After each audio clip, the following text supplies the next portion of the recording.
Alam mo nang dapat kang bumitaw. Pero nandyan ka pa rin, naghihintay, nagmamahal, umaasa. Ako si Aero at sa video na ito ibibigay ko sa iyo 5 signs na kailangan mo nang mag-let go. Kaya, let's go! Number 1. Ikaw na lang yung lagi nag-i-initiate. Ikaw na lang lagi yung nagte-text. Ikaw na lang lagi yung nagtatanong kung okay ba siya. Ikaw na lang lagi yung nag-iisip ng paraan para maayos ang lahat. At siya, tumatanggap lang, tol. A relationship is not a solo performance. It takes two to tango. Kapag ikaw na lang ang laging gumagalaw, that's not love holding on. That's you holding on sa isang taong matagal nang bumitaw. Sign number 2. After mo siyang kausapin, feeling mo pagod ka. Hindi yung physically tired yung emotionally drained. Yung pakiramdam mo na kailangan mo nang mag-recover bago ka ulit makipag-usap. Yung tao na para sa'yo, hindi mo mapifeel yun after. Kapag yung presensya ng tao ay consistently nagpapabigat sa'yo kaysa nagpapagaan, that's a sign. Hindi na love yung nakakapit. Anxiety na rin. Sign number 3. Hindi mo nakilala ang sarili mo dahil sa kanya.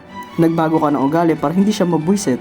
Tinago mo yung isang parte mo sa sarili mo kasi alam mo hindi niya yun gusto. Nagpre-pretend kang okay kahit hindi.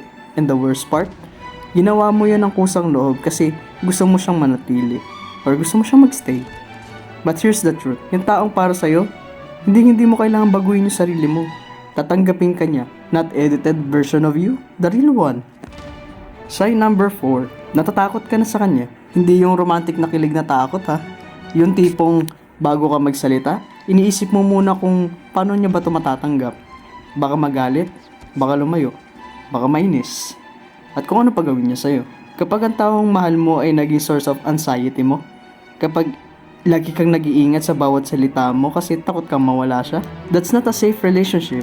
That's a relationship na ginagawa kang maliit araw-araw. Love shouldn't feel like walking on eggshells, tol. Love should be easy as breathing. Then, sign number 5. Ito yung pinakamalinaw na sign sa lahat. May mga sandali kang iniisip mo kung ano yung magiging buhay mo kung wala siya.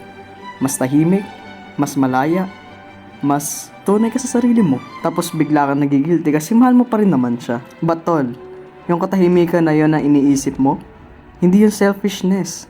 That's your gut telling you something your heart is still too scared to admit. You're not a bad person for imagining peace. You're just someone who deserves it. Kaya yung 5 signs na ikaw palaging gumagalaw, pagod ka after, nagbago ka para sa kanya, natatakot ka sa kanya, at nag-iisip ka na ng buhay na mas maganda kung wala siya.